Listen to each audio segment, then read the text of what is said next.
CECC 2023. My name is Septilance, and I'll be walking you through Overwatch coming up in just a bit. But before that, we've had a very long day, and I think all of us want to take not just any break, but possibly a McDonald's meal break. So, of course, being joined by Nerdy Bird, Miles, and Gompers, we are going to be talking through this day, this very long, very exciting day, what we've seen so far, and what we're going to be seeing later down the line. We are super excited to be looking at what these teams have brought and will continue to bring to the table while we eat what has been brought to ours. But guys, look at it today. We've seen a lot of games. We've had a very long day and a very exciting one at that. And we're looking across the board. Before we talk about Overwatch in particular, star-studded moments we've seen, personal favorites.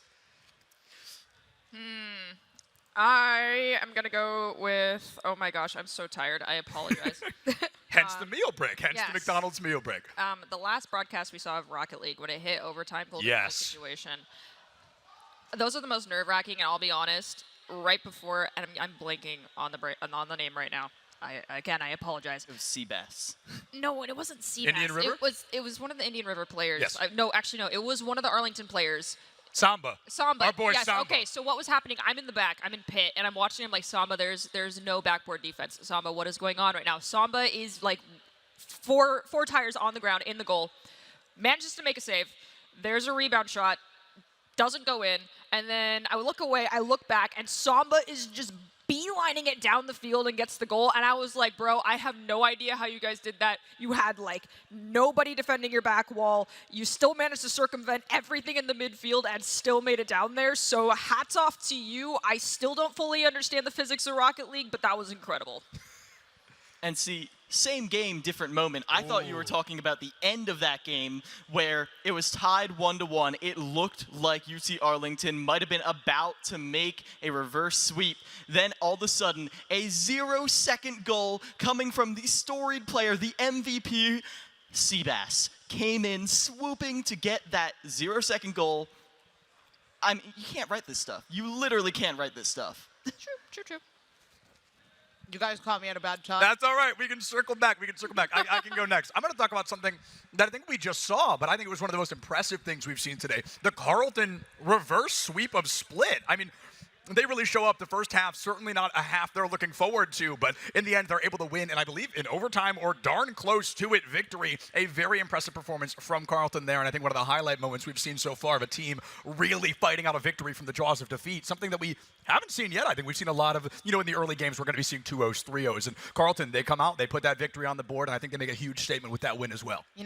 Speaking about Valorant, moving back to the Carleton game in the beginning of the day, right? I will say, we talked about MVPs, and I'm going to bring this name up again just because, again, big fan. Like, they played insane. Gonchas, I remember we got to watch that. We got to see Gonchas in action on that duelist.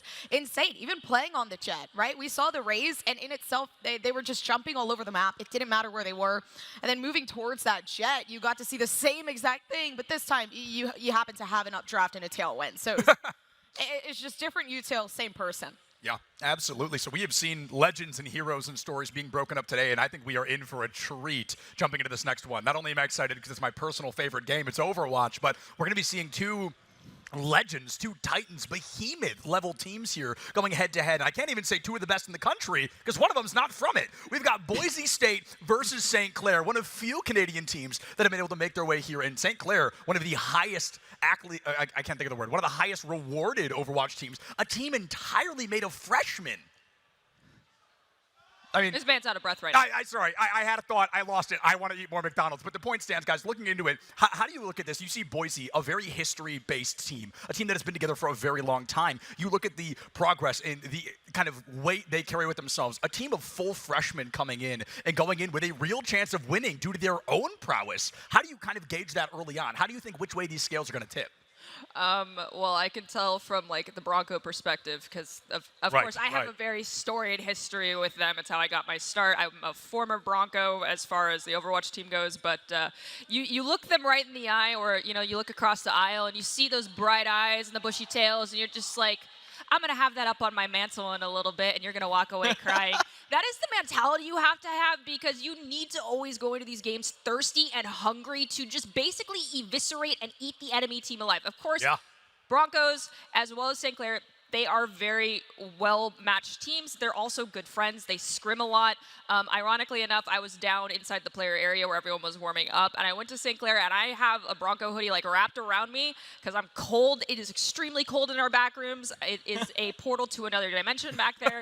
And I'm like, hey, can I just like understand like what's your tank that you like to run? What type of composition? You don't need to break it fully down for me. And they're like, no, we can't share that. And I was like, I had Bagel, one of the supports for the Broncos, standing next to me. I was like, go away. And so he goes away. I'm like, I'm also an analyst. I understand that I'm wearing a Bronco sweatshirt, but I am very cold. And that is when they started to share information with me, which I do appreciate. I also understand the hesitancy, so I respect it. Yeah. But thank you for after I was like, yo, it's part of my job. I'm not telling anyone else. And I'm only talking about it now that they're going to be on stage without any, like, they can't hear me. They're going to have headsets on, so it's all safe. I'm not spilling any deets. I will say, Nerdy, bringing in kind of the personal aspect, right, being a post-Bronco, knowing this team very well, we jump over to Miles, a person of the numbers, the analytics raw through and through. Miles, looking at these teams almost through a pure mathematical lens, how do you feel about their chances of success tonight? Well, it's going to come down to how these supports are playing, how they're driving these pushes. We were talking a little bit about the strategies you need to go into this with, and not really even the strategies, but how you're conserving your resources, because this Lucio ult is going to determine a lot of how these fights turn out. The problem is, there's a very limited amount of resources, and at Lucio ult, it gets very tempting when things are thin, when you're rationing out your HP. It's very tempting to get that big boost in health. Unfortunately, if you react with a Lucio ult, you have a significantly higher chance of winning. Nerdy Beard was telling me 66% chance of winning if you reactively use it, but one person has to use it first if you're in order to react. So that means you need to conserve those resources, whatever limited scraps you can pull out to save that ult to the last possible second. Otherwise, your team might just be going down the drain. Absolutely, and Gompers, you spend more time with first-person shooters than I think a lot of us do, so kind of putting in a lot of expertise and analytics you have from some other games, looking at the raw mechanical skill of these players, are you leaning one way more so than the other? Yeah, absolutely. My strategy, go kill. Amen. Oh, I love it. I love it. It's as simple as that. Click heads, baby. That's it. You sound so much like the director of the Broncos squad.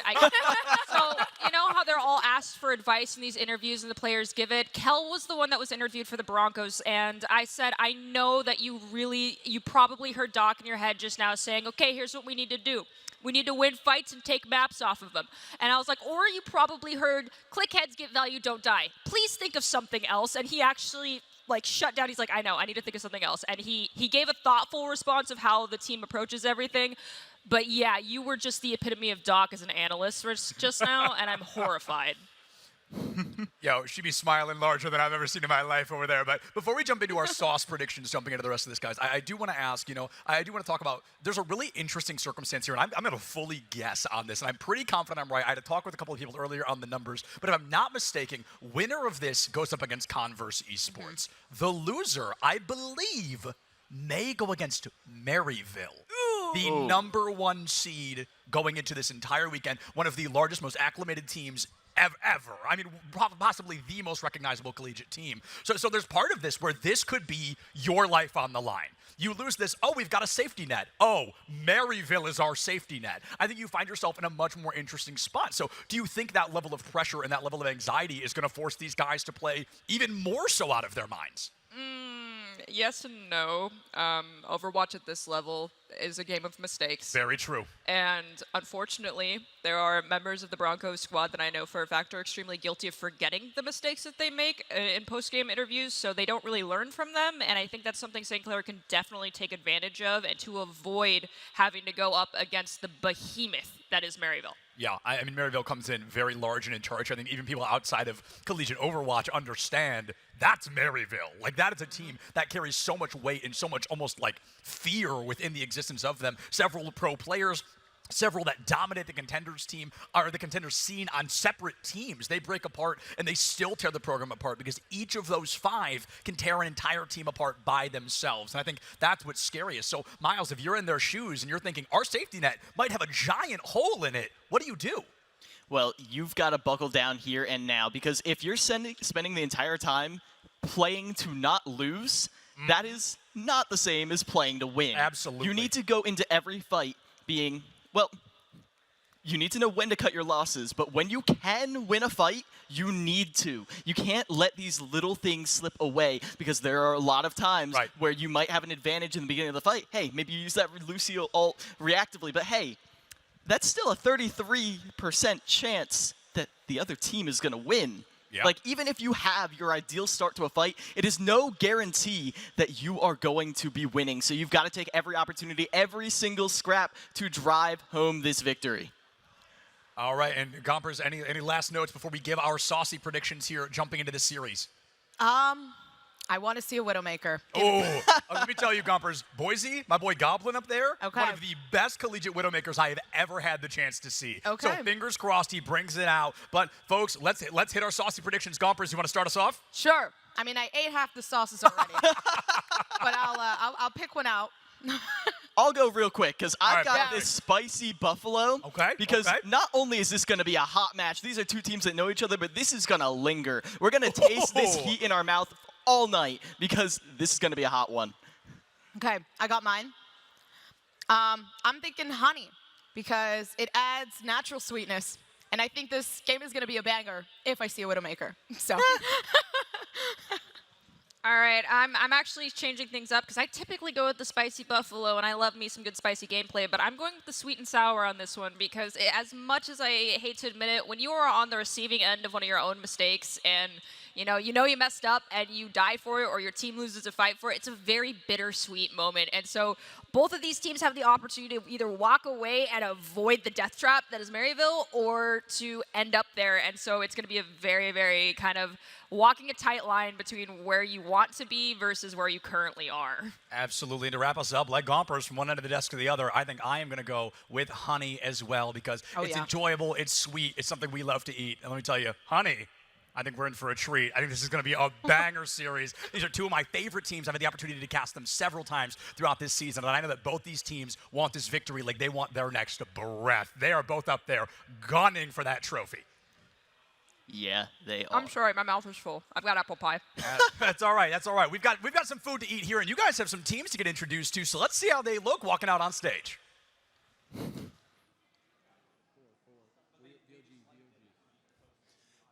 And now, ladies and gentlemen, in Group C of competition for Overwatch 2, please welcome the starting lineups.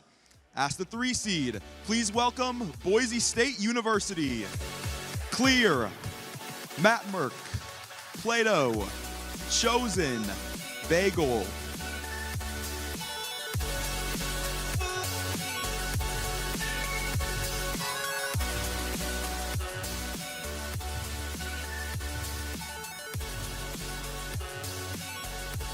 And their opponents, the 6 seed, St. Clair College, Crime, Squeak, Amarin, Redix, Grave.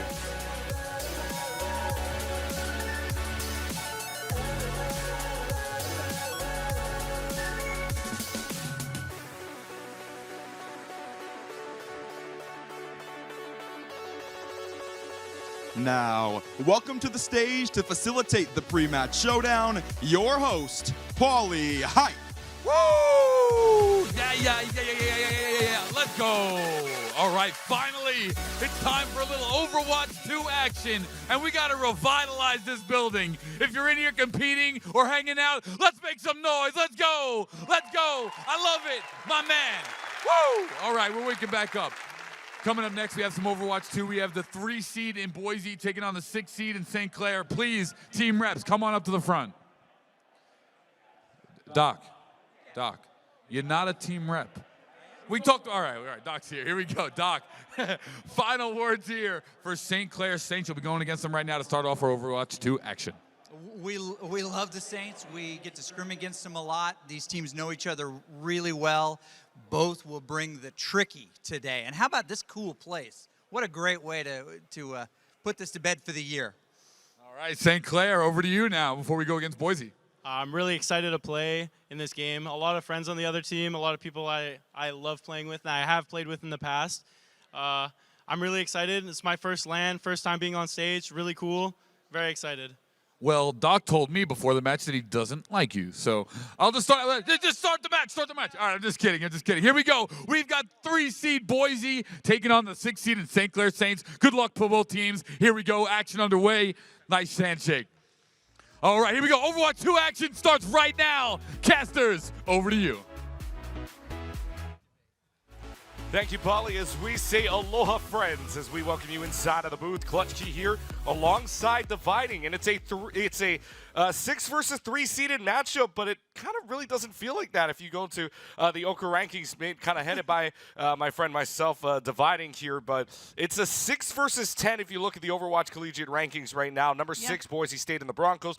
Number 10 for St. Clair of the Saints. So, I mean, right now, this game looks closer than it might be intended to be. This is fair. There's a couple things I want to say about the Oka rankings. First of all, the last one was about a month ago, so we are a little bit outdated with all of the various collegiate playoffs that has been going on, culminating up, of course, to this event right here. One of those, of course, being the NACE Star League playoffs, where we actually saw Boise State take out St. Clair 3-0 in the quarterfinals, right? So there's a little bit of history, especially recently with these teams, of Boise State coming out on top, but I think it's going to make St. Clair even more determined to get the reverse on them this time around. And also, I just want to say, even though you say, oh, it might be a little bit closer than you think, I want to, like, exemplify that. I think in Okra, the various, the basic thinking is that you have the top 3 teams, right? You have Illinois State, Maryville, Northwood. Those 3 teams very rarely drop games to anyone else.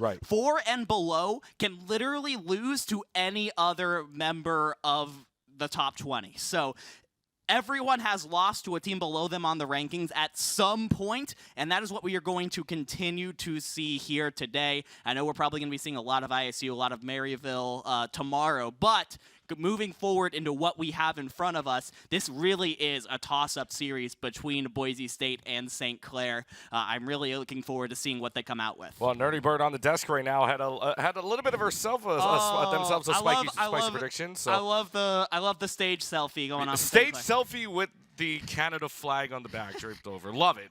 But anyways, we go into this, and you were talking about a lot about Illinois State coming in as well. Illinois State already, the Redbirds are into the top 8 quarterfinals, so they go 2-0 in group number A, and actually one team already eliminated Southern New Hampshire.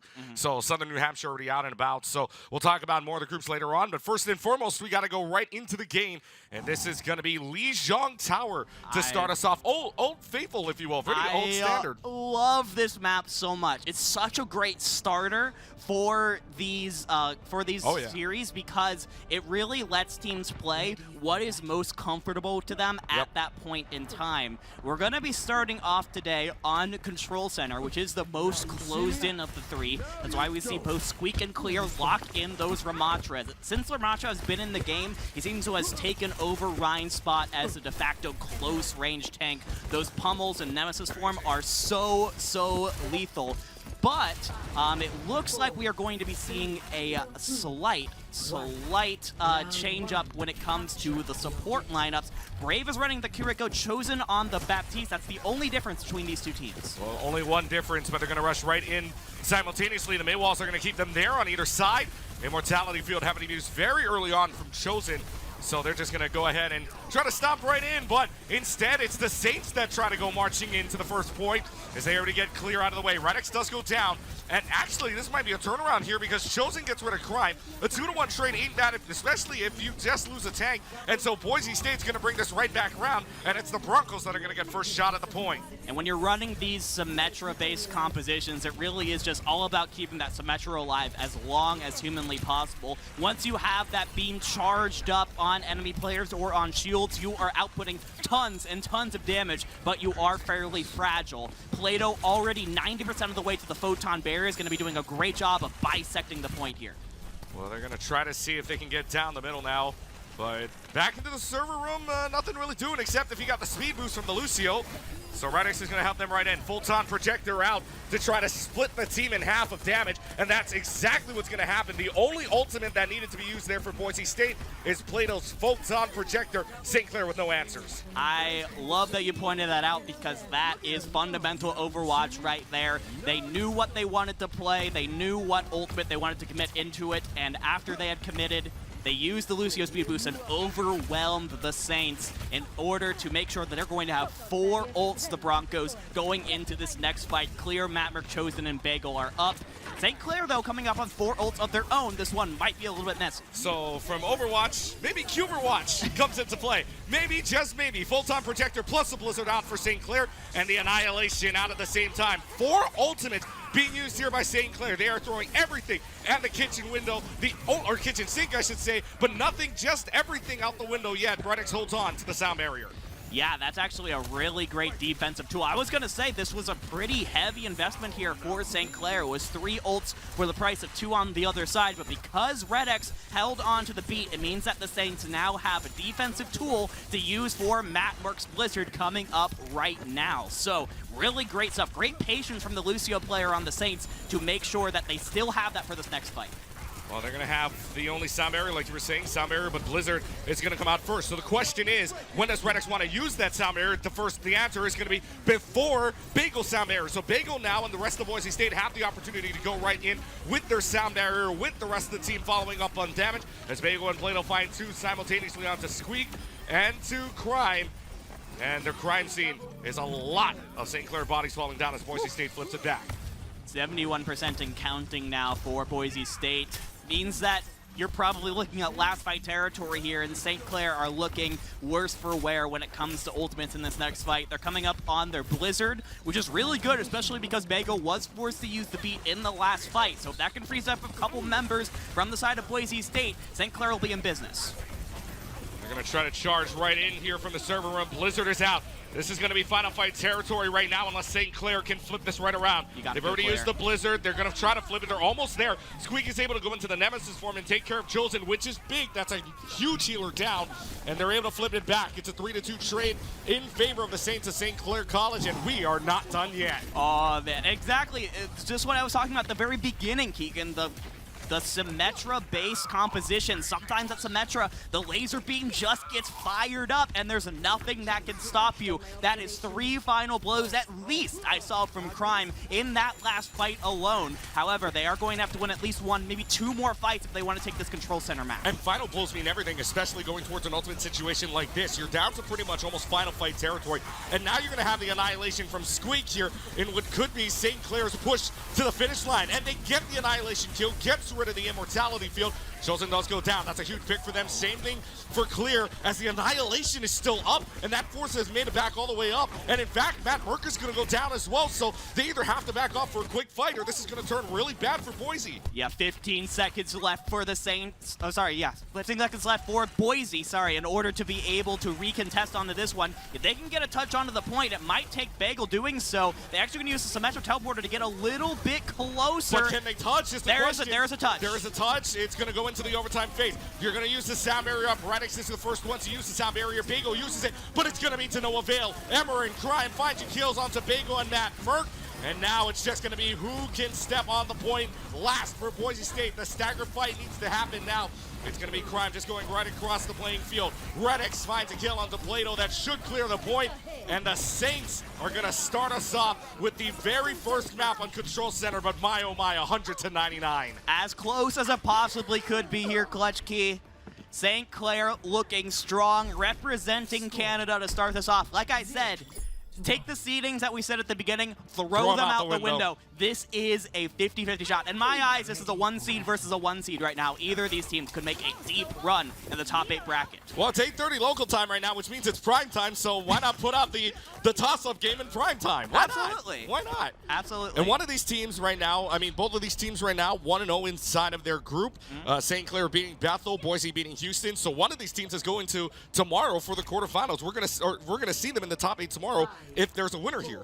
Yeah, absolutely. The winner here does guarantee themselves a spot in the top 8. But now as we head into Night Market, this is the submap of the 3 that I think you could really make any composition work. So the fact that both teams are opting to keep running this Ramattra-based composition is very telling. It means they both feel very confident about this composition. The May, at the same time, you can also say they're very confident in this, but the question is, I mean, it's a 199, right? So Yeah. you kind of feel confident on it. It's just one fight didn't really go your way, if that's the case. But still, 5 seconds left until the point unlocks. Really nothing going in for St. Clair. Boise State pretty much has control of this. They had a teleporter trying to flank them around, but that's going to get destroyed right away. And this is the Ramattra and Akitiko in so much trouble thanks to the May wall of Matt Merck. Redix and Gray both go down, and when your supports go down, it's pretty much a lost deal. Yeah, beautiful May wall from Matt Merck. Effectively split the St. Clair College team in half and made it impossible for them to break the May wall in time in order to support the rest of the team. We are now going to see a swap from Crime going onto the Hanzo. We've been seeing Hanzo a lot in these brawl-based compositions as well because that one-shot potential, a headshot onto the arrow, can flip an entire fight on its head. And when you're at this level, when you're playing at such a high level, headshots come pretty often. Well, 2 ultimates online for Boise State. St. Clair's got, well, no check marks right now. Closest you've got is the Kitsune Rush. First thing they'll use is the Photon Projector on from Plato. This worked out well for them last time. Plato only had to use the ultimate back in Control Center, and that allowed them to win the fight. You can already see St. Clair kind of pulling off a little bit, and now the Kitsune Rush is up. Application Matrix is going to be used at the same time, so one support on either side. Bagel does have the sound barrier available to them. Question is if they want to use it this fight.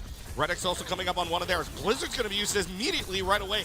And at the same time, you're going to have the Annihilation, but the Annihilation goes for nothing, and the Blizzard chills out the Broncos. And that is 3-4 headshot kills from Crime on the Hanzo. As I said, Crime just swapped onto the Hanzo last fight. Has the ultimate, the Dragon Strike, up already, and that's just how much damage you can output on Hanzo if you're feeling good with those headshots. When it comes to Symmetra on the other side, it takes a moment to ramp up that laser, so that's why we see Plato now swapping after the Hanzo as well. And the main wall is just going to shut them out. Crime has no chance of getting back in, so advantage to the Broncos of Boise State. You've got the Annihilation coming out, but the Annihilation isn't going to find anything. Squeak had to go all the way around for that, so basically no value whatsoever for that Annihilation. That's going to allow Boise State to kind of just waltz right on in at 63%. The sound barrier is going to be invested at the same time, too. I'm pretty surprised at that, considering you were up a lot of people there. But the sound barrier is invested, and now Crime also having the Dragon Strike as well. That's tossed away. So St. Clair, I mean, right now, they're fighting this pretty well on a stagger, and they might even win this. They trade 2 for 2 on the Soundwave. Bagel also gets a kill, but Crime is still finding headshots left and right. He finally goes down, but at what cost here? You've only got a May, you've only got a Ramattra in play right now, and the Ramattra might go down. Oh, but the protection Suzu keeps them up, and St. Clair College is still staggering this.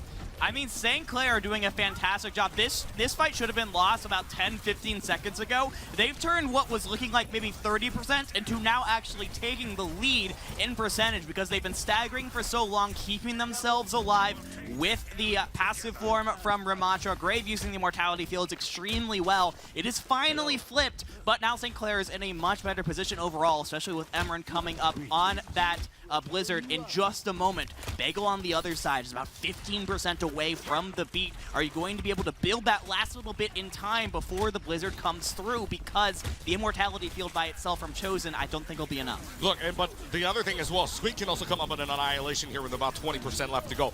Blizzard is out from Emran, like you were saying, that Blizzard could be very key. That freezes out Plato.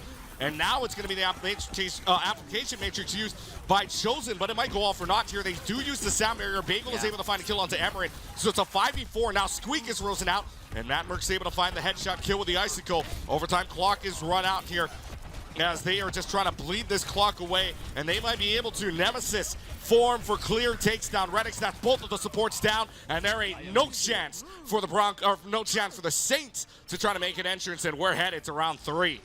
I love that never say die attitude from the side of Boise State. I'm not sure who on that team was screaming, winnable, winnable, winnable, winnable, but whoever was doing it made a fantastic decision with the committing the beat, and then the Blizzard is 2 incredibly valuable ultimates to put in when you were already down 2 players, but man, it worked out incredibly well for Boise State. I don't think St. Clair was expecting that much commitment after they had gone in and quickly gotten 2 picks. Now moving on to Gardens. This is the most open map of the 3, which is why St. Clair swapping up their strategy a little bit, going from Brawl to Rush. They're going to go pedal to the metal here, playing as fast as humanly possible. Emberin's going to get into the back on Sombra, try to get a hack off, and then Squeak is going to jump on that hacked player, and St. Clair's job is to melt down that hacked player as quickly as possible. Yeah, and they've already got the jump on them. You can see them trying to switch sides, basically, so it goes from spaceship to kind of the intersection afterwards as they play do-si-do around the middle of the Gardens. And now the Maywall is just going to be there, but the Winston able to jump out, so Squeak gets back to his team. Meanwhile, Crime on the Tracer. First time we've seen the Tracer, first time we've seen the Sombra, first time we've seen the Winston. Everything else we've seen before. Because still, Boise State trying to fight their way in. They're almost there to flip the point in their favor. But Clair now with a headshot kill onto Renix is huge for them, and that's going to allow the team from Boise State to push right on in, and the Broncos are the first ones in command. I mean, we saw it there on the perspective of Clair. Emerin was really struggling to get a hack off on anyone. Of course, the animation, if you take any damage, gets canceled. So without that hack, there really is a non-starter. There's no one for St. Clair to dive onto, and I think we're going to be seeing a couple of swaps here. Emerin on the far Mercy. I love this pick from St. Clair. You don't see it a lot unless it's a counter pick, and with Matt Merck and Plato both playing projectile-based DPS, they're going to have a hard time taking out that flying DPS. Well, yeah, you can see already they're all entrapped here. They don't want to take some damage from outside randomly, so that's exactly what they're doing. They're using the Maywall now to make sure that there's pretty much only one entrance you can come in from. You can't really get flanked around. So now with that Pharmacy pick, Emerin's able to take care of Chosen. Emerin falling also low. Where's your Mercy Pocket? Your Mercy Pocket might almost be going down here, but gets healed back up. Emerin's able to take care of Plato in the meanwhile. And so now a 2v1 trade. However, Boise State's saying they're not out of this quite yet. They've still got a few hidden people, and now the main's just going to fall off the map. Thank you to Emerin, and Emerin sends Matt Merck to the Abyss. And right now, I mean, they're still holding on. They're actually going to try to invest a lot of ultimates here. Rocket Barrage used for the kill onto Clair, and that should signal for the fight win here, as the Saints aren't going to get blanked.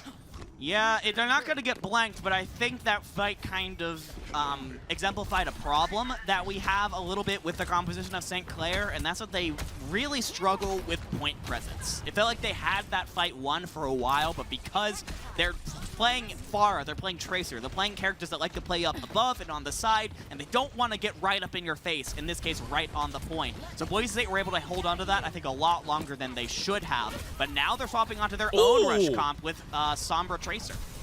Clair just goes num num num num num, eats up the Pulse Bomb, and so no more Pulse Bomb for Crime available. Played already halfway to theirs. Now you've got the D.Va causing so much panic onto this Winston, but this Winston will not be able to escape. Matt Merck, Plato getting your final blows there, but now it's just the Pharmacy combination that gets hacked, that gets swung away at, and all this Mercy can do is wait to go back to the spawn room as Boise State flips it right back. It flips it right back, and St. Clair used just about every ultimate in their arsenal in that one, which puts them in a really tough position with 70% and counting. They have one fight, maybe two really fast fights here if they lose the first one quickly, and you're playing into, well, you're not playing into an EMP anymore because Crime just did Crime things and got a massive headshot to open this up. Well, now they're just going to go right in. Emerin back on the main, Crime on the Hanzo again. They're going to see if they can counter out the fast with the slow here. But we'll see if that is the case. In any while, the Coalescence being used by Chosen to do some damage, but mainly to keep the D.Va up. The D.Va was below half health for a long while there. But still, the overtime clock runs. The EMP is able to find both Renix and Squeak. It's Cuber watch, but in Boise State's case, it's going to be W watch here for Boise State as they are able to win it in clear fashion on the Garden, but still a 2-1, and we got a good series coming up. Oh, this is going to be incredibly close, Keegan. I'm really excited to see what these teams have to offer for the next couple of maps here. At least two more. But if this map was any sort of indicator, this one is going to be incredibly close. These teams are trading heavy hitting blows back and forth. My goodness, Crime. They just seem to get magnetized into this player's crosshair. Oh man, I love seeing a good Hanzo play of the game, and these two teams are looking ready. I was a little worried that maybe there'd be a little bit of jitters getting on stage for the first time, but both of these teams look locked in. Yeah, they are locked in, ready to go. Especially, you take a look at that first map of Control Center, 100-99, and you felt something was brewing right there, and then all of a sudden Boise State able to flip the switch right back to them. 172 on the night mark and 100 to about 40-something on the Gardens as well. But other than that, for St. Clair, not a bad performance to start, especially up against the number 3 seed. Yeah, you are feeling pretty good right now if you're St. Clair, especially because you did manage to win that round 1 on Control Center, because that is where you are really looking to potentially take Boise State in the second map here. We are looking at loser picks now. You want to take them to maybe a map where you can play a lot more of that Ramatra-based composition. So as we head into Escort going up next, I'm thinking about maps where you could continue to play those close-range compositions and get a lot of success with them. I'm thinking maybe a Rialto potentially. Whatever they pick, though, I think because they won that Control Center map, it puts them in a really good position to continue playing that and trying to force that mirror as much as possible. Yeah, I mean, Rialto, or you would like to say Dorado as well, and even maybe if you like to. I mean, they were playing the Winston at one point as well, and the Winston dive. As long as you have that Winston dive, I feel like you can kind of play Dorado to a little bit more of your strengths, and we saw that earlier on. I believe it was from Squeak that played on that Winston, but it kind of got, countered out a little bit with that Diva in the end, and the Diva and everybody else just playing speed other than that as well. So, I mean, we'll get to see what map they're picking, and for right now, I would say it's either Dorado or Rialto, but I think it's going to be Dorado to pick. We do have the Dorado pick in right now, so I was thinking Rialto, but Dorado can also work. When I think of Dorado, I think of a lot of dive. That's what I think of when I think of this map, because it has a lot of really solid high ground for defenders to play around. And because of that, when you're attacking, you know the defenders are going to be playing around those high grounds, so you need to play a very vertically happy comp that's able to get up there extremely quickly. So Winston, Wrecking Ball, Genji, Tracer, all of those characters are fantastic. That's why we see dive a lot. So maybe we're going a little bit reverse here to what I was thinking. I think maybe St. Clair are thinking, hey, maybe the Winston comp didn't work super well for us on Gardens, but we feel really good about it. We had a lot of success with Pharah as well. We have a lot of open skies on Points A and B, so I think they might be feeling pretty good with their chances here on Dorado. Yeah, I mean, let's see what they're going for right now. Again, for Boise State, and actually for the side, St. Clair is going to start off on the defending side with Boise State on the attacking side. So we get to see Boise State in the red, St. Clair in the blue coming up here. But again, like you were saying, I mean, it's just more or less what composition it's going to run. I mean, I feel like Overwatch right now, I mean, there really was no steady meta. But like watching Overwatch League recently as well, and then the other top pros, like even Overwatch contenders, there really was no set meta depending on the map. I mean, it really just came down to, I mean, we saw some watches. I know earlier today I saw a Junker Queen, which we haven't seen in quite a long time. So I mean, absolutely. I mean, it doesn't feel like there's a real set meta right now. So if you're, I would say as long as there's no life leader. There's a lot more parity right now in the game than there has been ever in the past. But what we've seen the most in Overwatch League has been Winston-based compositions with Tracer and Sombra. You'll have usually a Brig in there as well, and then maybe Kiriko, maybe Baptiste, depending on how your flex support is feeling. So I think when we get into Dorado, we're probably going to be seeing a lot more of that, just because, again, we're looking at comps that are going to be able to access high ground extremely easily. And so that is going to be exactly what these compositions are going to give you. Exactly as we see St. Clair College on the defense starting off here, we see literally exactly that. It is going to be Squeak locking in the Winston, Crime and Emerin on Tracer and Sombra respectively, Red X Brig, Grave, Ana. It was actually Ana that's usually on there. Able to hang out in the back and just pump healing into the Winston as much as she can, as long as she just isn't getting... I see it. I see it. We hold our breath. I'm not trying. I'm not going to get baited. I refuse to let Boise bait me here. We wait with I've been baited. My heart has been broken way too many times. So you're not thinking that Don't this is going to be know what real. to believe. Well, wait. I mean, they're out of the spawn with it. They're out of the spawn. That counts. That should count. This definitely counts. So Chosen is shooting Life Weaver bullets right now. Going to be trying probably to bring Play-Doh onto a super high ground No, here. but they're going back to spawn. Okay. They must have already tried that. Didn't quite work out for There it them. is. Again, it's. I told you before.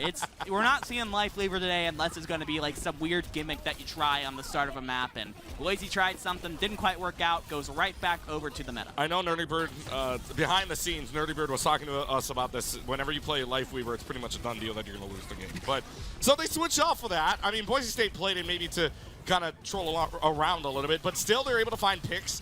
And right now, Plato's already up to halfway to a pulse bomb, even over that. Chosen already up to 47% now to the Kitsune Rush, but a hack out to Bago and Boise State now getting rushed down. Good bio-nade that hits everybody but Matt Merck, who gets away, but still a huge bio-nade, and Boise State has to back.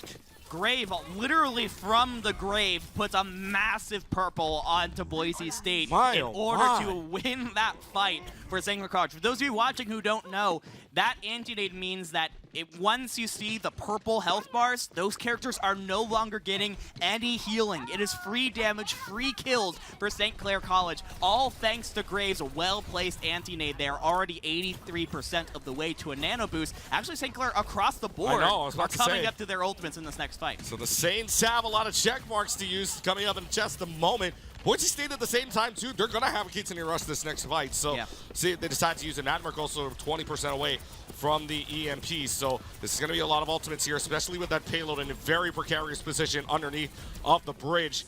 Emeren able to take care of Chosen, and there is no Kitsune Rush coming up here. You don't have a Mercy to bring them back up either. Crime Emeren finding a 2-for-0 trade, and this is going to be the Saints pushing back the Broncos. Yeah, the Saints are doing so good on this defense so far. They're really doing a great job of clamping down on this choke point underneath the Dorado Bridge. You have so many high grounds around that choke point in order to just kind of poke away at Boise State as they try and walk in. Now, here's what I'm looking at for this next fight, Keegan. I see Matt Merck and Emeren both with their EMPs available, and we already see one come out, and we got trades from both sides. And Matt Merck, though, able to find the better of the EMPs. He's found 2 already at that with the Kitsune Rush, and that's kind of SMG kind of just running all over the place as Matt Merck able to find 2 kills already. Clair holds on to the self-destruct, which may be very good discipline for them right now because you already found 2 kills and you already found yourself a push for right now unless the team comes back. Yeah, almost certainly here. I mean, we do see quite a bit of stall here from St. Clair. Squeak does have the Primal Rage, so that's 1,000 free health for St. Clair if they feel like they have to use it. But this stall is incredibly good from St. Clair right now. They're going to be coming back into this. I was about to say, there's only a minute left to go on the clock if you're watching time, but Bagel and Clair able to clear away 2 kills already, and that's both of the supports down either. So Graves not going to be able to come back here with a nano boost. In fact, didn't even have it in the first place. And so Crime going down, that pulse bomb had to be big. It's not going to be, and Boise State's going to find a way to add 2.5 to the bank, making it 3 minutes left. It's still a bit, you feel really good right now on this first point control. If you are St. Clair College right now, 3 minutes can feel like, oh, we have a little bit of time. 1, 2 missed fights, you're already down to 90 seconds. So that time pressure is going to be a huge weight on the shoulders of Boise State for the rest of this attack because they were held up so long on point A. However, Plato getting around to the back with the pulse bomb, you can get an early pick with that one. That would open things up huge for Boise State. And there it is on the best possible target. Grave is down. Huge pulse bomb onto Grave. Send back to the Grave, but now you have the Reaper just kind of shooting down at you here with Matt Merck. However, you lose the Divas, so that's a big kill, especially if that's on your tank. Emeren has to back away knowing that that Reaper guy is just going right up to you, just shooting away, and that's going to be pretty much a signal here that St. Clair really has nothing to do with this fight. Yeah, the St. Clair are just kind of having to back out here.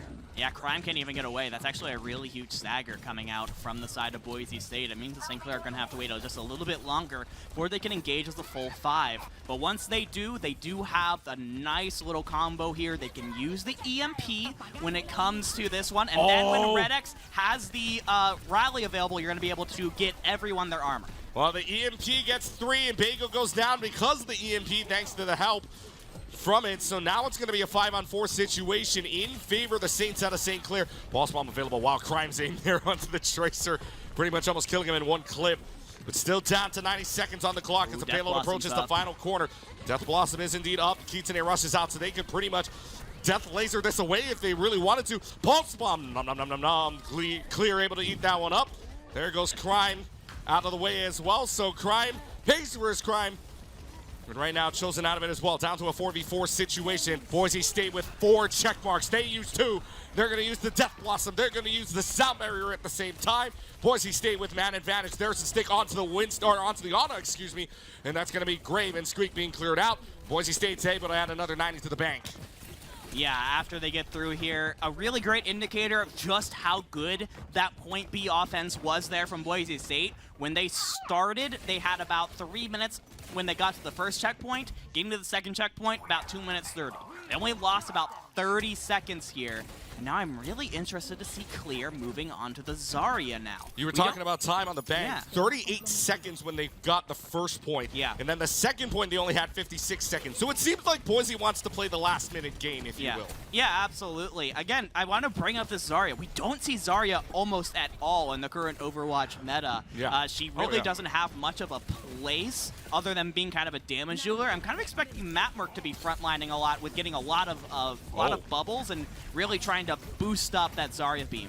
Well, Boise State kind of has a comp that kind of just cancels out an automate, if you will, any which way you look at it. But now you have the EMP out from Emerin, and that's going to allow St. Clair to kind of push right on in as they get rid of Bagel. So the good start for you for the Saints, but can you keep this going? You've got a Tracer in your backline kind of just dominating away right at this Lucio and this Kiriko, but just going to have to back off for right now. Emerin can't even get a hack off before being spotted out. Down to 1 minute and 10 seconds remaining as the push continues on. Payload right around into the final turn, into the home stretch, as they still tried to play on, but right now this is a scrap battle, no matter the way you look at it. Redx chosen both going down, so that's a support on either side. But the big thing is Grave has bigger healing than that of the Lucio right now, although singular versus AoE, that argument could be made. Still have a pulse bomb available for Crime. In the meanwhile, but Bagel able to take down Squeak, and there's the Graviton Surge available, and Graviton Surge grabs a lot of people. 40 seconds left to go. This fight is pretty much going to be over here. Everybody's cleared out, and with 36 seconds left to go, the Broncos go uno dos adios, completing the entire map of Dorado, and only with 36 seconds remaining. I actually really liked... Now, I was like really questioning the Zarya pick there from Boise State. You barely ever see Zarya played at this high of a level these days. But because of the way things turned out, and because Boise State were able to slowly but surely just gain more and more space off of the Saints, all that Boise State needed was one more definitive fight win to push the cart through to completion. And what is one of the best setup ultimates, if not the best setup ultimate in the game to get a definitive fight win? Grav. It is so good. Just lock people down for that Death Blossom and finish off the map. Again, after getting stuck on point A for so long. I was going to say, you were questioning that for a little while, but it paid dividends in the end. It did. It paid huge dividends. I mean, you get the grab puncher, you get you get 3 people in there to basically cancel out the fight, so maybe you might want to eat your words there. I'll say I'm actually very happy to be proven wrong, because I personally, selfishly, love Zarya. She's like my favorite character to play, but it feels like you don't see her a lot right now. Oh, yeah. But if St. Clair is going to be running a lot of Winston-based compositions, I will say it's a fairly good matchup for Zarya. You're able to melt down the Winston bubble, especially when you have a lot of charge, which you will get by putting bubbles onto Matmerk on the Reaper, who's going to be constantly teleporting into the back, nothing personnel kid, and then just wraithing away when things get tough. So you're going to be charged up, and you're going to be able to melt down that monkey extremely quickly. Look at where look at where one of these team members is right now, and I think that's the Reaper that's just kind of just sitting there right now with no Wraith form either. Has to either TP away or uses the Protection Suzu very early on. So Boise State using a lot of util because that Reaper had dropped down, and this is going to be just St. Clair just kind of pushing right on in, kind of surrounding everybody out, and now Boise State has to back off already with already kill onto the Reaper, and now they can just kind of play free, although Squeak falls a little low. Yeah, they do fall a little low. It was exactly what I was talking about, right? Matmerk was trying to basically farm beam power for Clair, but unfortunately just kind of walked down without much of an escape plan. However, Matmerk is immediately back into this one and is still doing tons of damage. Yeah, Matmerk went down early enough, but St. Clair just couldn't find the picks. I mean, if they had found picks faster, that fight would have been a lot easier for them to win. Unfortunately, they just can't. That allowed Boise State and Matmerk to come back into play, and still this Reaper doing work as Squeak and Grave go down, and the Saints do not have an answer with 1:10 gone. Yeah, minute 10 gone, minute 50 to go. I love that little right-click jump there from Clair to get back onto the high ground. We very, very briefly saw it there, but some really nice maneuvering for a character that really has trouble getting onto high ground quickly. Boise State looking pretty good on their ultimates as well, because we saw a couple of swaps from St. Clair to go to a more brawly-based composition that is going to partially reset their ult pools. Boise State has an advantage basically across the board. There's the main wall that's going to lift somebody up, and that's going to be Clair on top of it, so they don't really see him until Crime uses the storm arrows and kind of just clears away Clair. Right now, it's just the Ketico that they're aiming at, but they're going to clear away everything else they've got. They've got the Reaper to worry about, but now that Reaper's going to go down in the hands of a lot of people, including Squeak, and the assist from Emerin at the same time, just kind of slowing away the Reaper with no Wraith form whatsoever. Squeak into Nemesis form now, pretty much just going to clear at this point. It's only the Tracer left to go. You just got to hit the Tracer. The Tracer's gone. Finally, the payload advances beneath into the plaza. But there is going to be enough time here for Boise State to get one more recontest before point A is taken, and when they do, look at all of those check marks. Oh boy. 4 already. Matt Merck is about to come up on a 5th. So Boise State has every tool they could possibly need, including that grab, in order to make sure that they hold here. Kitsune Rush is going to be used by Grave. 1.93 meters separates them out. It's a clear away. Annihilation's going to be used as well. There's 2 kills on either side, but the big one is that there is no supports left on St. Clair's side. Now you're going to use the Dragon Strike and the Annihilation at the same time. It's going to be arrows being pointed out, and still St. Clair possibly in this. You've got a Tracer on the flick shot, and it's going to be St. Clair finding it to 3:40 on the clock.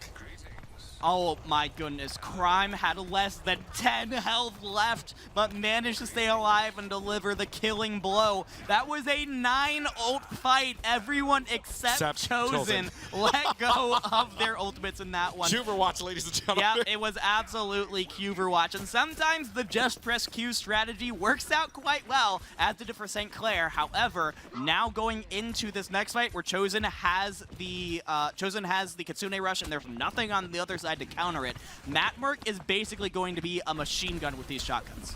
Let's see, Death rains from above for the Reaper, but no Death Blossom there, so Crime's just going to find a headshot and says hello to Matt Merck. Huge kill for them.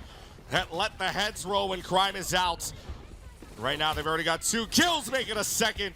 Right above on Plato, Crime looking down says, I am the judge. And this is just going to run away with this fight, and wow, what some pickups there from Crime. And again, this is why we see Hanzo played so much. The entire win condition for Boise State in that fight was the Kitsune Rush boosted Reaper, and with 1 headshot, Crime says, no, I don't think you're going to have a win condition today. And St. Clair College continues to push, knocking on the door of point B with 2 minutes, 20 seconds to go, and Boise State now swapping onto an Echo to try and bring a little more aerial coverage. Well, Matt Merck already falling down to about half health there. Matt Merck almost falling down way low, and Emerin is going to be able to find a kill onto Matt Merck, but that's traded out right away for Red X, so they lose a healer down to a DPS as well. It's traded out, though. Squeak's able to find a kill, and now Crime just flicking away the wrist on to clear. The Dragon Strike gets rid of Plato, and they are going to have 3:25 to get this all the way to tie it up. Only about a minute more than Boise State had up to this point, so they're still looking pretty even when it comes to time. But Boise State were stalled out on point C for quite a long time, and we see both teams now swapping over to that brawl-based composition because we are now on point C. It is the most closed-in portion of the map. Like you said, they were stalled out. Boise State took a minute 50 here. For St. Clair, you'd love to get this over a minute. Right now, even though, I mean, it's Esports, so either way, they both still get time on the bank. But right now, it's a battle between a Mei and a Hanzo, and it's going to be the Hanzo that wins out in the end, courtesy of the healing. But that's going to be traded out right away. Chosen able to take care of Crime. Doesn't matter when you're finding a 2-for-1 trade for the side of St. Clair. You have 3 ultimates available, but I don't think you even need to use them, considering all you need to do is get rid of this Ramattra, and you can push right in. This Ramattra is going to fall away. It's going to be St. Clair pushing into the home stretch. St. Clair looking really good right now with the beat at their backs, and they still have the Annihilation and the Blizzard to use. But Plato on the other side, getting rid of Red X means there is no more speed boost available for St. Clair to use for their initiation. Boise State can really set up on the defense here now. They can. They have Crime just waiting in the rafters. It's going to be a Hanzo v Hanzo battle at the top. Plato's won it. And Plato gets rid of Crime. Down to about 2 minutes remaining as we go into the home stretch. Plato now free reign from the top rope, and that's going to allow the rest of the Broncos to move right on in. Clear finds 2, Plato finds 2, and the Saints are stopped. The Saints are stopped. Minute 50 left on the clock. Theoretically, one more good fight win should be able to give them enough to send us into extra rounds, but we are 2% away from Chosen from a full set of check marks on the side of Boise State. Yeah. There's probably 2 more fights here before St. Clair runs out of time, and if Boise State can manage this ult bank well enough, that can last them right to the end of this map. So a minute and 25 seconds on the clock. Like you were saying, 5 check marks to 2 in favor of the Broncos. They might not even need it, though. But a Hanzo v Hanzo battle, 1v1 straight, and now Clair is just going to run this Hanzo down. Clair playing police, taking care of crime. Down to a minute 10 remaining now as they're just going to try to run right into them. Immortality field having to be used very early on. Bagel's able to find a kill onto Squeak. And this is going to be a fight win here for the Broncos, who don't even have to use a single ult to do it. That is actually so huge, the fact that they don't use anything. A full row of ultimates for what surely going to be the last final fight here. St. Clair, to be fair, they're actually coming up on 4 ults here. Everything except the beat is going to be available, so we are almost certainly seeing a 9 ult fight once again. Gletchke, have fun calling this one. Thanks, Devin. I'm going to try. Application, make sure it's up from the top rope. Dragon Strike to kind of disturb them and try to bring them down below, so they can't use the Ant Matrix anymore. You're right. There's the Dragon Strike down the middle of the lane. There's going to be the sound barrier used. Boise State advantage on time. But St. Clair might not even get to use it in a second round here as Clair is able to clear out on the Annihilation. Plato's found 2 already. We're down to 10 seconds left to go. Right now it's just Grave. Grave has to climb all the way to the top. Got to survive until the last 3 seconds here to try to contest. Grave is the only one that can. Grave is gone. 2 seconds left to go. And there is a contest there from the Lucio. But how much longer can you keep this going? I don't think anybody else is going to get there. And the Broncos of Boise State stop the Saints in their track. And they are on series and sweeping point. The last fight was flashy. I will give you that. But I think the key fight in that one was, in fact, the second to last fight, the penultimate fight, where Plato got a quick headshot onto one of the members of St. Clair, and they were able to ride that to a victory in that second to last fight without using any of the 5 ultimates that they had built up. The fact that they were able to keep everything, every one of those super powerful abilities for what it was going to be the final fight of the map. I mean, playing into a 5 ult fight is almost impossible to win unless you have 5 ults yourself. And St. Clair was almost there, but not quite. Playing into that is so incredibly difficult. So, Boise State, the patience on that second to last fight was so good, and that ended up getting them the win. Yeah, and I mean, an impressive win for Boise State, might I add, as well. 2-0, the scoreline right now. And you look at back at Dorado right now, the time bank overall was looking really good for St. Clair. I mean, they beat them out by almost a couple of seconds, really. 32 seconds beat Boise State, did St. Clair on first point. Second point, they had them by just about a minute as well. So the time bank looked really good. It's just right at the end, Boise State just decided to put up the brick wall. Yeah, it was actually really good. Again, that last point, you have the spawn advantage on the defense, so it's a lot easier to be able to hold for a little bit longer. And even though you're right, going into that last point, St. Clair had about a minute advantage. Just winning 1 fight on the defense evens that up. Winning a second fight pretty much gives you the advantage. So all it takes is just a couple of wins in order to swing everything to your favor. And that brings us to our next map type, which is going to be push. We're going to push. Coliseum is the pick, and these first fights are so crucial on push. Getting the bot moving towards your side of the map, towards your checkpoint first is so crucial because it puts the other team behind the 8 ball. It gets so much pressure. I'll tell you what, when they had the Overwatch League Finals last year, I'll tell you what, a stat that everybody would be interested in at that point in time, when push was played 80% of the time, globally, mind you, 80% of the time, if you win the first fight, you are going to win push. Yeah. So there's an 80% shot you're going to win it. So this first fight, like you were saying, becomes so important here, and especially you look at the way both of these teams play close up. I would say at the very least St. Clair's got the better shot here, considering rightly go back to Control Center, and they were playing arm in arm with them, and Nemesis form and all that on the Ramontra as well. They were playing close up. They were playing right at that. They were playing, right up there in the middle. It's pretty much the same situation here. Yeah, I think that's exactly why you pick it if you're St. Clair here. You feel very confident going into this Ramontra mirror, especially when you're starting off this series and you don't have, like, there's no ulsa you have to worry about from the other side. It's just 0-0, playing it neutral, playing for picks on the Hanzo, trying to freeze someone up and section someone up with the Mei.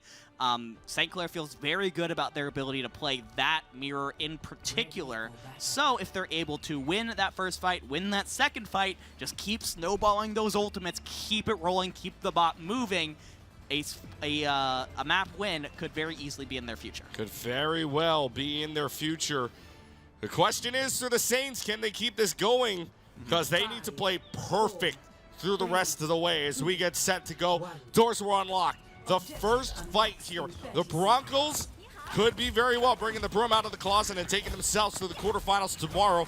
Or the Saints will have something to say about that and take us to game number 4. Question is, will it happen? Saints are going to push right on in, same with the Broncos, and they're not going to go for the bot first. They're going to stay right behind their walls, right behind their respective walls. They're going to try to find picks. Long range here, Plato on the Hanzo, Crime on the Hanzo as well. We've seen that battle before. Yeah. And we're going to see who wins out this fight in the end. Both are kind of playing on that wall right now, trying to see if they can just stage away kind of a lucky pick here, if they can find a head. Playing a really, really tight angle, an angle you would kind of see in Valorant if you were kind of a peeker's advantage. I know. What game are we watching I know, right now? really, right? I mean, this is what we see a lot starting off on Coliseo, because again, winning that first fight is so important. No one wants to make that first mistake. No one wants to be that person who pops out from behind a wall, gets headshot by Hanzo, and ends up losing it for their team. We might be sitting here in the middle of the map until ults start coming online. We might be here until about, like, what, 7 minutes left to go, because both of them are just about halfway and we're about a minute in. So, I mean, right now, again, like you said, battle of attrition. Who's going to make the first mistake here is the question. And really, in regards to it, a 3 and a 6 seed don't make many mistakes. Yeah. So this is going to take a little while here, but the fight continues on. Chosen and Grave, sorry, just to cut you off. Nope, Chosen and Grave are just about to come up onto those ultimates. Those are the fight winners that you might be looking at. And Clair has found out Crime, and that is the opening that Boise State were looking for. Yep, they're just going to run right on in. Clair finds Grave as well. Grave's not even going to get a chance to build up to the Kitsune Rush. And the first fight is won by the Broncos. It only took almost 2 minutes to do it, but here we are, one fight in to Coliseo. And yeah, Boise State's gonna start really getting some good progress on the bot, and that puts a lot of pressure onto St. Clair now in order to make sure that they respond here. In all fairness, they do have access to this high ground, so Crime is going to have a lot of fun shooting down those arrows into Boise State, but it's actually gonna be Plato with the Sonic arrow, finding a headshot onto Emerin instead. That's huge for them. Sonic, or rather it's going to be the radar arrow able to get that headshot, and heads will roll if Plato just finds that head. So right now the shot's being put out by the number 3 seeded DPS here, and 45 seconds remaining on the clock. The Annihilation for Squeak going to get pulled out, see if this finds anything. Is able to find Chosen, but right now it is just Squeak awaiting the death, but good support line keeps you in this, and Squeak is able to find a second, and St. Clair is going to flip it right back to them.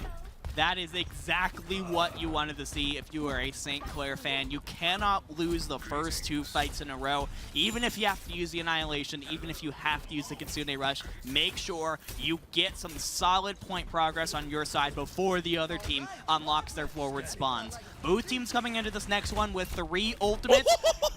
Crime is disgusting on this Hanzo. How many times has this player done this? Someone call murder.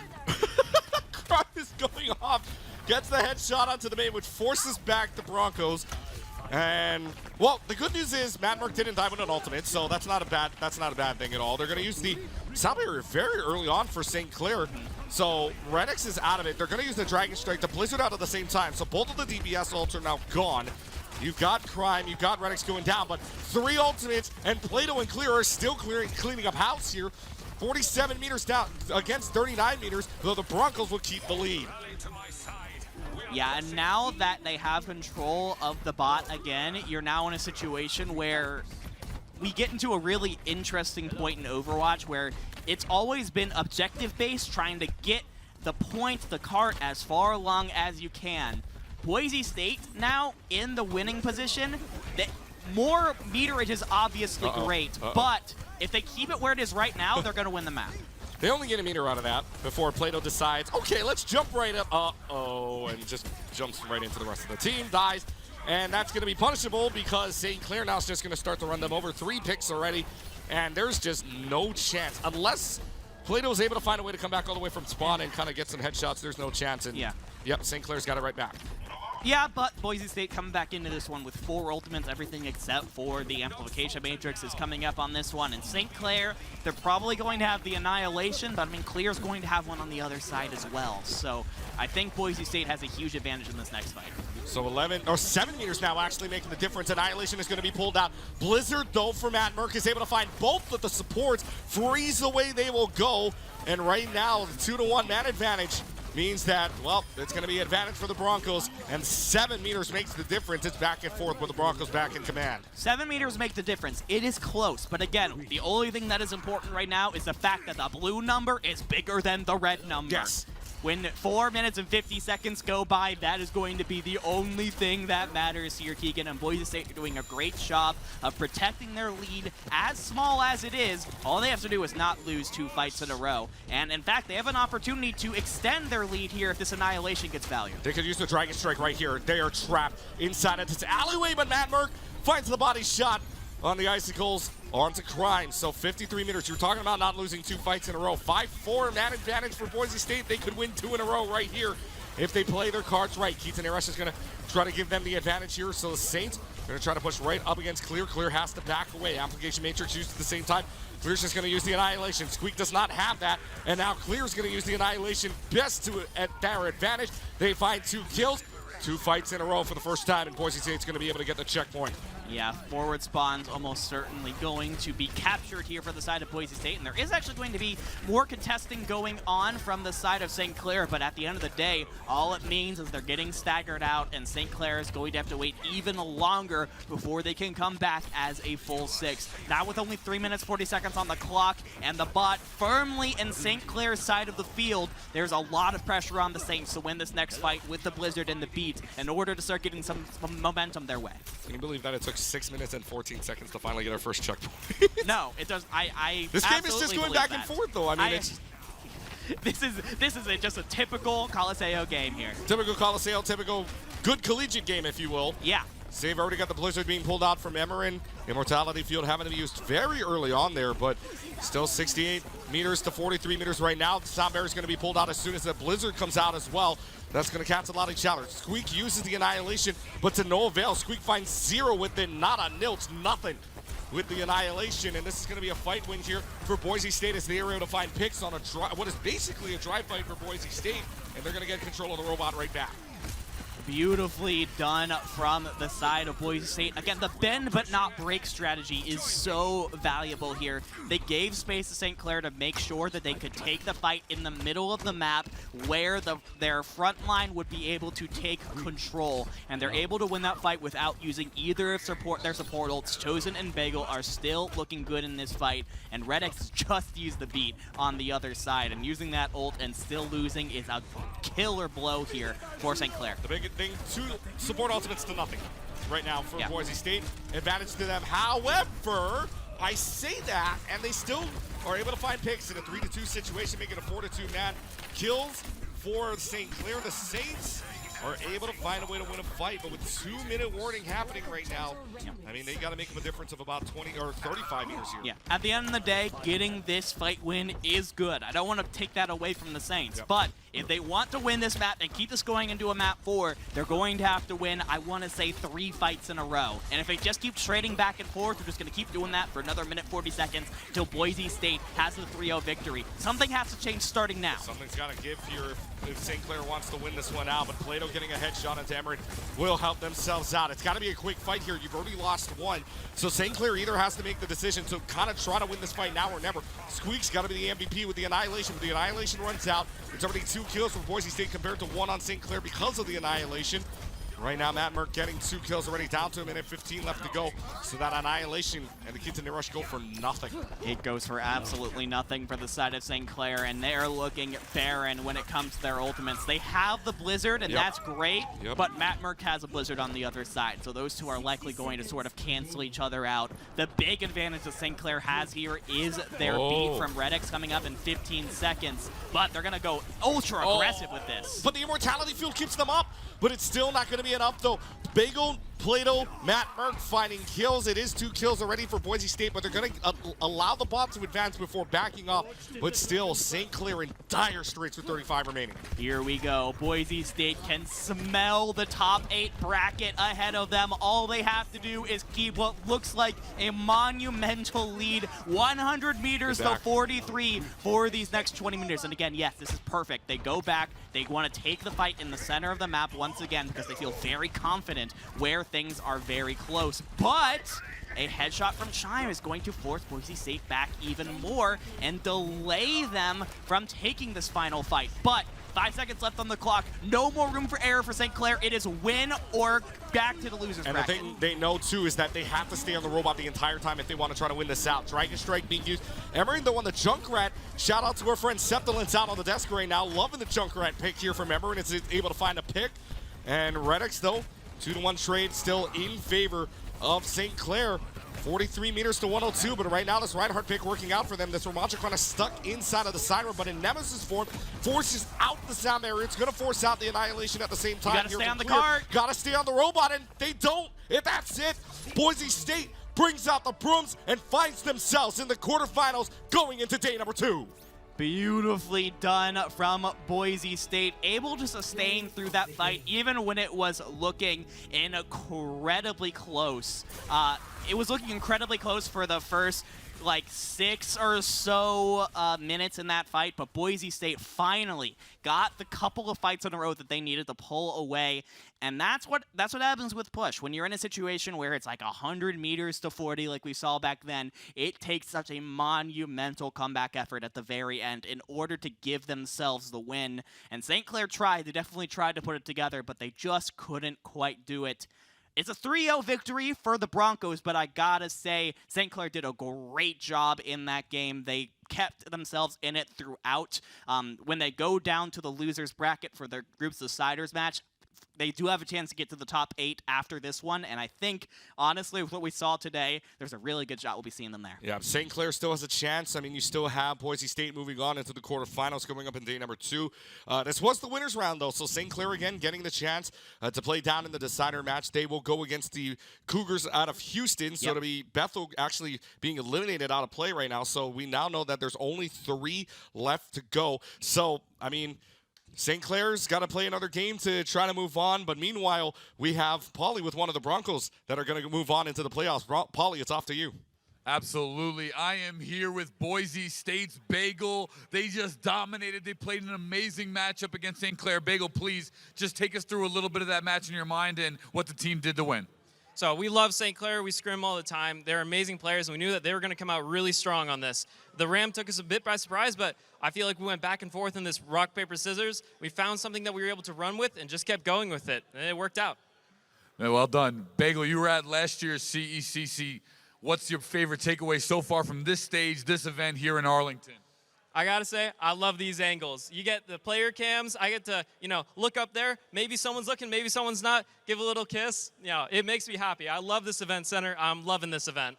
Excellent. Now, Bagel, is there a certain team you're just looking forward to competing against this weekend? Is there an eye on the prize, obviously, outside of the win that maybe you're looking for? So last week we were in Indianapolis. We played against Maryville for the NACE finals.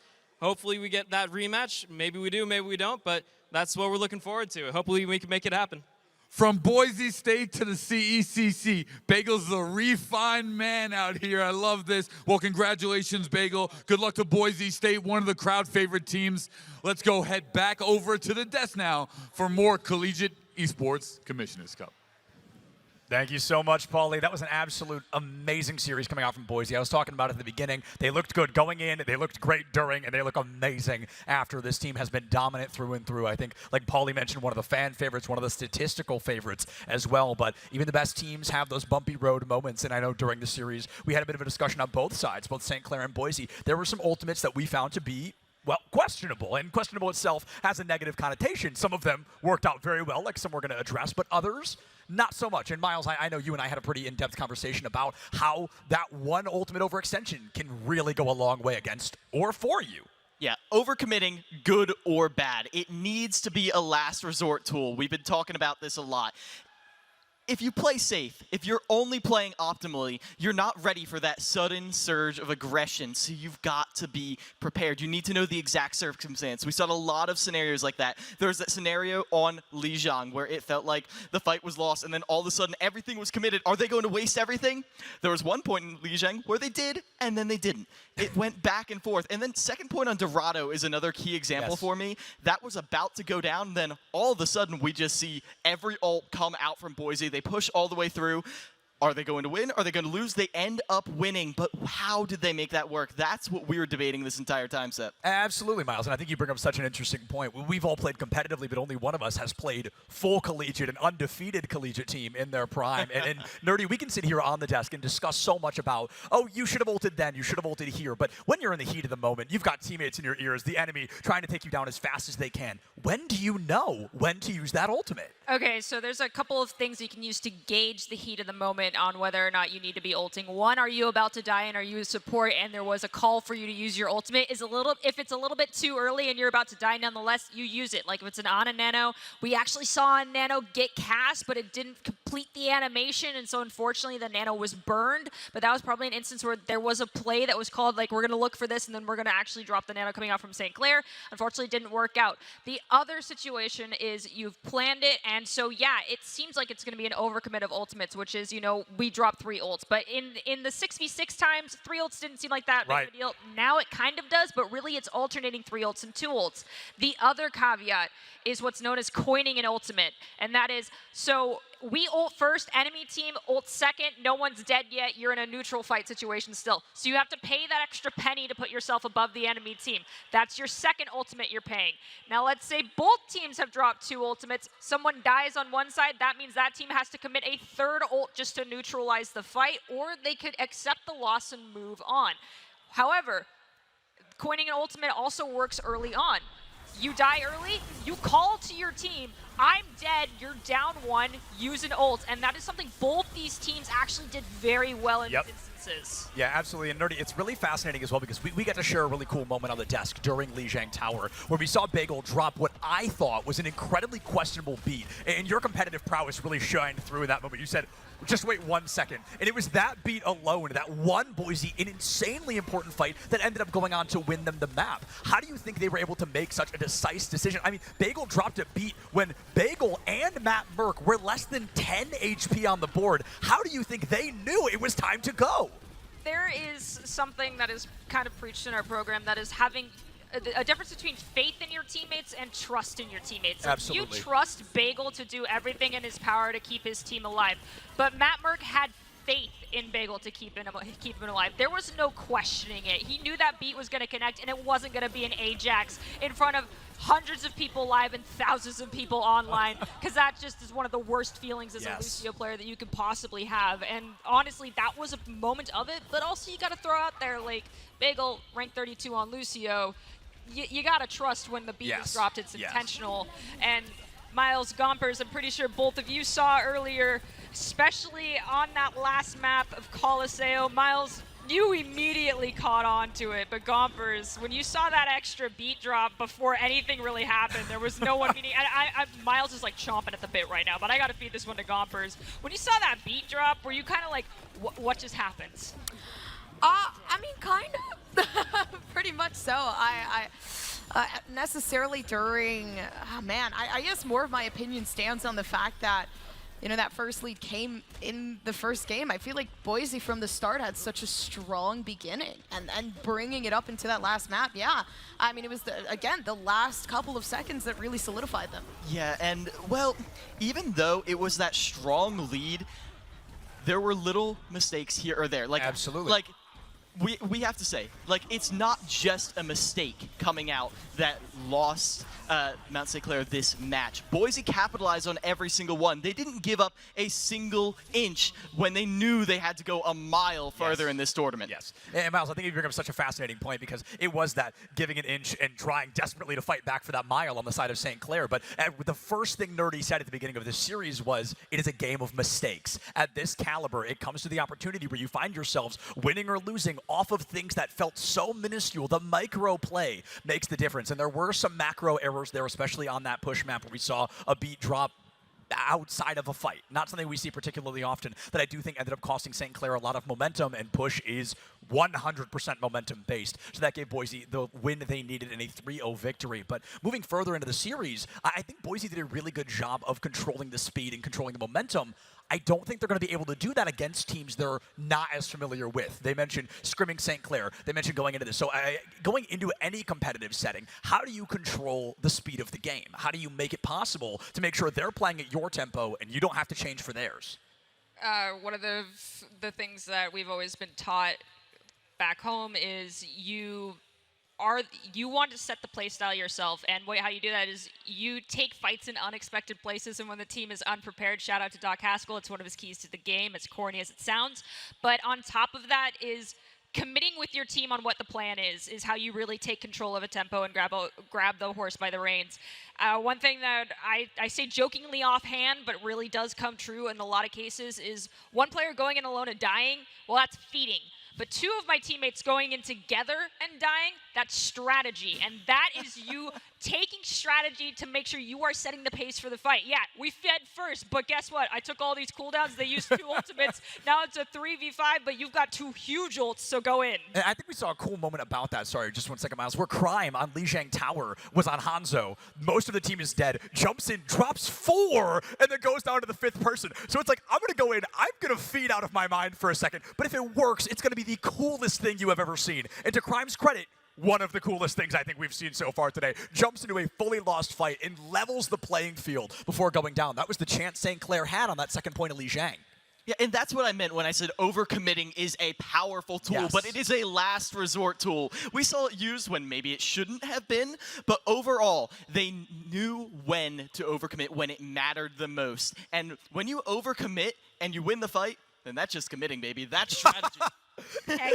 What do they always say? Like, it's not a bad idea if it works, right? Like, if you commit in and you overcommit, but it works out well. I think that's really fascinating. And Gumpers, I know you spend a lot of time with first-person shooters where respawning isn't particularly important. So do you find a difference here in terms of overcommitting in this game maybe costs a little bit less? Do you find it to almost be more beneficial versus other games where overcommitting costs you the only life you have for that round? Yeah, I feel like it's really dependent on what you're playing. Like, sure. Of course, I feel like the tank role definitely plays into that very heavily. And if you're not using your tank in that exact form, you're not getting anything done. Right. So I feel like in that instance, you really need to think about what you're doing there. Okay, what am I playing? What is the situation here? Where are my healers? Who do I have? And just the overall situation. Yeah, absolutely. I think it's a really fascinating concept because some games, like I mentioned, some have respawn, some don't. You've got to weigh, is it worth it to put this life, put this ultimate on the line, or is it going to cost my team down the line? And I think we saw that exact kind of scale being weighed many times. We saw some interesting blizzards, some beat drops, some Kitsune rushes. All of them had my eyebrows kind of up in that moment, and then each of them, most of them, really did seem to play out in a cool and effective way for the team. And I think that's one of the most fascinating things is these players are playing on the largest live collegiate event stage in the world. And they are fully going out there. They are dominating it. They're playing calm, cool, and collected. How do you guys...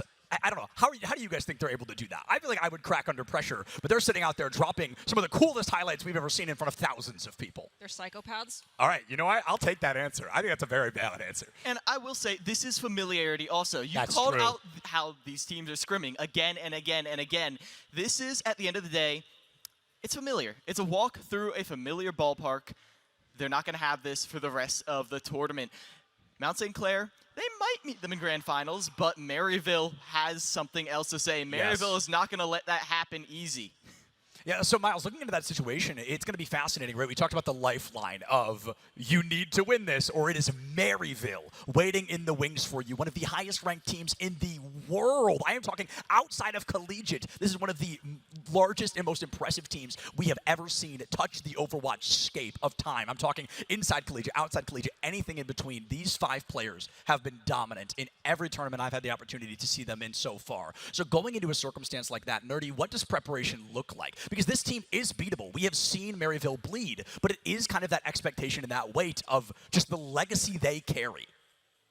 I mean, in all honesty, I think this rang true earlier when we were casting Smash together, and when we were in our first game of Valorant, which is like, no matter how hard the task is in front of you, and you touched on it earlier, if you're playing simply not to lose, you're already going to lose. And so you have to play your own game. And one of the biggest things that you definitely find yourself falling into when you're competing against someone that you know is theoretically of a higher caliber is you get in your own head. You kind of sink down a little bit, and it impacts your gameplay. You need to go into this thinking, I'm here for a reason. Yeah, so is this kid that's also on the stage across from me. Yep. But you have to go in and give it your 100% your all. Otherwise, you're going to be upset with yourself, or you're disrespecting not only your teammates, but the other person that is across the stage that earned the spot to be here. So truthfully, it's get out of your own head and do the best that you possibly can.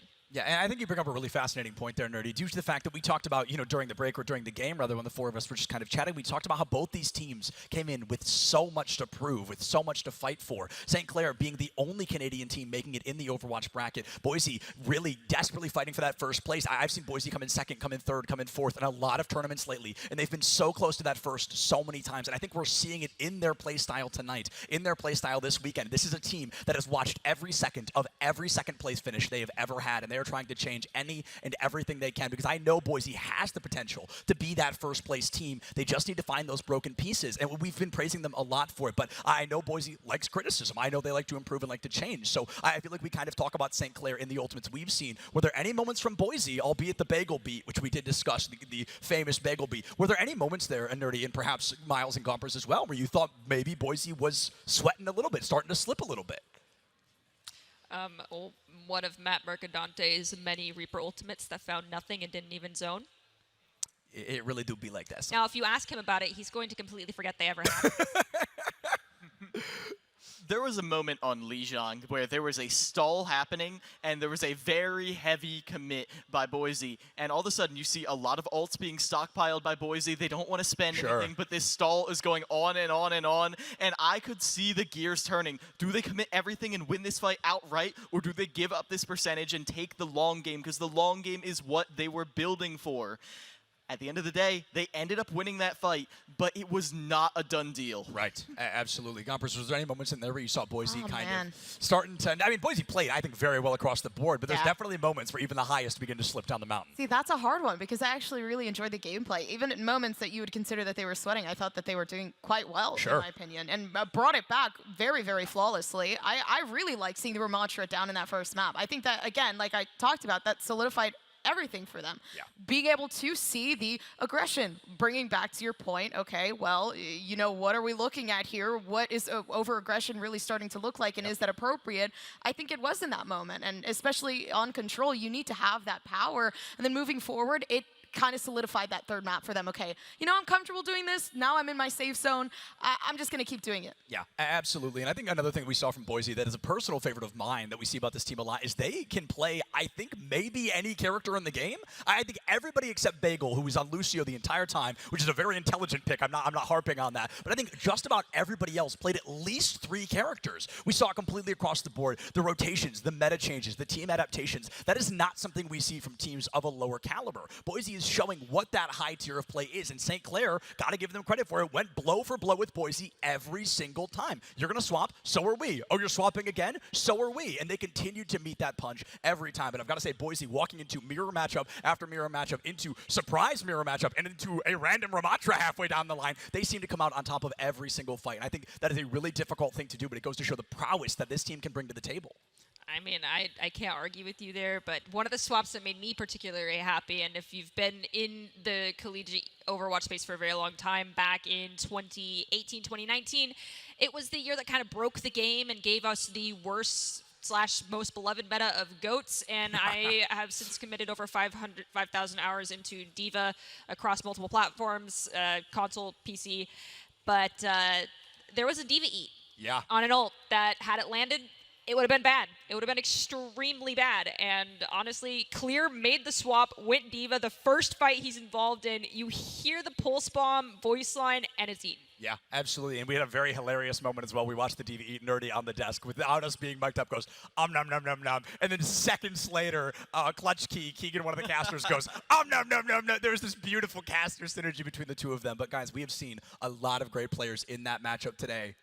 One of them got to be that most valuable player, right? Nerdy, who are we thinking was that MVP on the stage of this first game of Overwatch this weekend? I mean, I was talking about it with Miles at the very beginning, and I said, well, and Miles even mentioned themselves that they are biased towards tanks. You mentioned it, you're biased towards tanks. I play a tank, I'm biased towards tank. But when you see just not so much like a skill differential so heavily, but a ability to make or break a fight so heavily come from, unfortunately, one mistake or one success. And it came down between the Lucias, so we ended up out here on desk agreeing that those few life-saving beats were enough to keep the Broncos alive. I mean, any support will say your tank's not alive, because your tank wouldn't have gotten that play OTG if your support wasn't alive. So for once, we're actually not talking about an Ajax beat. We're gonna give it over to Bagel, especially because of that first beat on Ling Zhang Tower. That's when kind of all of us here had the aha. That's most likely our player of the game. Absolutely, Miles. Yeah, and it's also Bagel driving that aggression in. You've talked about controlling that aggression as you go in for that powerful push, that decisive push. And it's that speed that drives everything. If you lose that, you're losing 3 gears on your engine. All of a sudden, you are up the creek without a paddle, and that is no place to be. Bagel was not leaving their team stranded. Bagel was coming in with the life preserver when needed, but even without that was still leading the charge, still guiding them through all that, and because of that, that is going to be our MVP. Well, that does make it already a 3-vote there, so the majority rule ends in favor of Bagel, the support getting the opportunity to be the MVP, and I'm glad that we get to talk about that as well, because there are a lot of supports we end up seeing in circumstances like infamous Ajaxes, right? When you see it, it's like, and Bagel was milliseconds away from one. I do want to highlight that, but it was those milliseconds that made the difference and gave Bagel an incredible performance to continue that momentum, as Miles mentioned. That energy, that steam came from Bagel, came from that incredible supportal combat we continued to see in all those great healing and ultimates as well. So big congrats to Bagel, big congrats to Boise as well. And folks, if you liked what you saw in that first Overwatch series, do I have good news for you? We have another one just on the other side of this break. Don't go anywhere. We'll be back in just a bit.